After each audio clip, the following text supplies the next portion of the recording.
새벽 5시 10분 신도림역. 기다리던 첫 열차가 승강장으로 진입했습니다. 첫 차의 승객들은 아침 일찍부터 일을 시작해야 하는 직장인들. 첫 차의 미덕은 뭐니 해도 조용하고 앉을 자리가 넉넉하다는 점.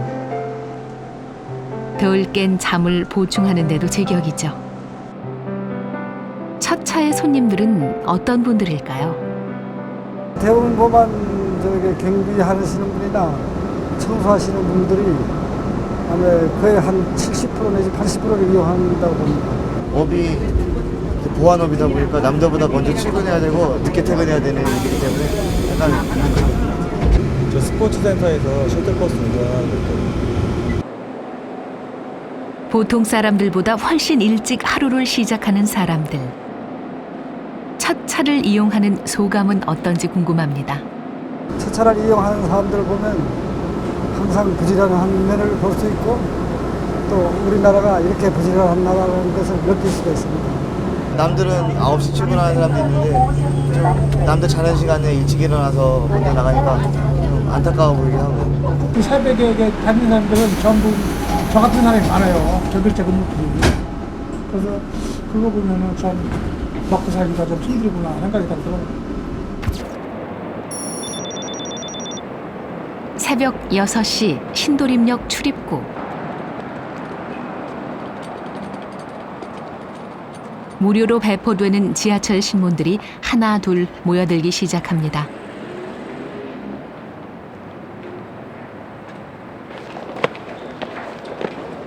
지하철 이용객들에게 선보이는 지하철 신문은 모두 4종. 신도림역에서만 하루 4,000부가량 배포된다고 하니 대단한 양이죠.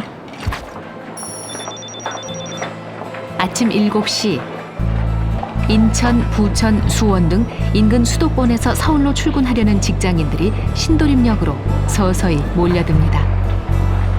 덕분에 신도림역의 러시아워는 다른 역보다 조금 일찍 시작되죠. 승강장으로 통하는 계단은 이내 사람들의 물결로 새카맣게 덮입니다.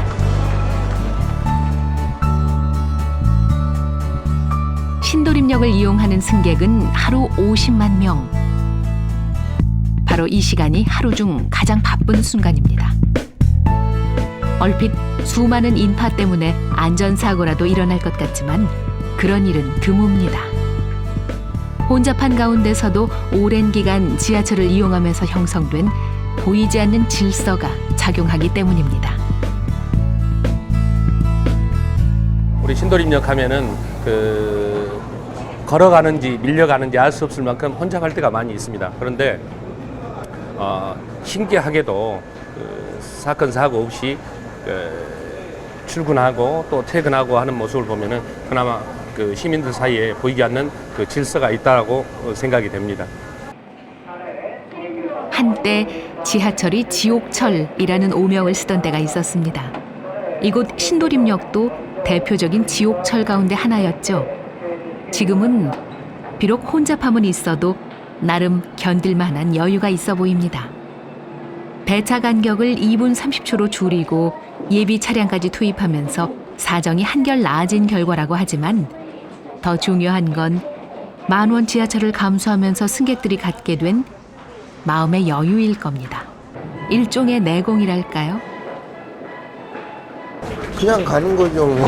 사람들이 짜증낸다고 해서 그거 자기가 더 스트레스만 받는 거죠. 출퇴근 시간이라는 게 각자 다 정해져 있기 때문에 그 시간대는 어차피 각오하고 타고 있어요. 다 어쩔 수 없죠. 돈 벌려고 하는 건데.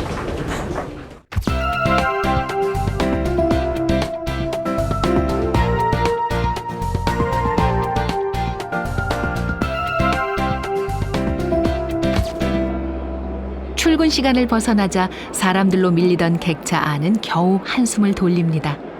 이맘때 승객들은 좀 늦게 출근해도 되는 직장인들과 대학생들이 대부분이죠. 시원한 냉방차 안에서 혹은 신문을, 혹은 독서를, 혹은 음악이나 동영상을 즐기는 사람들의 모습에서 여유가 느껴집니다. 시험 기간에 책 보는 것도 있고 아니면 이렇게 못 본 거 프로그램이라든지 이런 거 여가생활에 즐길 수 있는 그런 게 신문도 보고, 그러니까 일반 버스라든가 택시에서는 신문도 볼 수가 없어요. 하지만 지하철 속에서는 편한 마음으로 신문을 볼 수는 있습니다. 가면서 뭐 화장도 할 수 있고 뭐 학생들은 책이나 공부나 아니면 시험 공부 아니면 심지어는 어린 학생들은 숙제도 하기도 하고 그러더라고요. 그런데 이제 가끔가다 어르신들은 떼기질도 하고 이렇게 본인이 좋아하시는 이거 이제 불교 서적이나 성경책 이런 것도 보시고 하더라고요. 그래서 항상 삶과 함께하는 것 같아요. 어느새 우리 삶의 일부가 돼버린 지하철. 만약 우리에게 지하철이 없다면 어떻게 됐을까요? 그건 상상하기 어려울 겁니다. 그렇다면 서울 지하철은 언제 어떻게 우리 곁으로 다가왔을까요?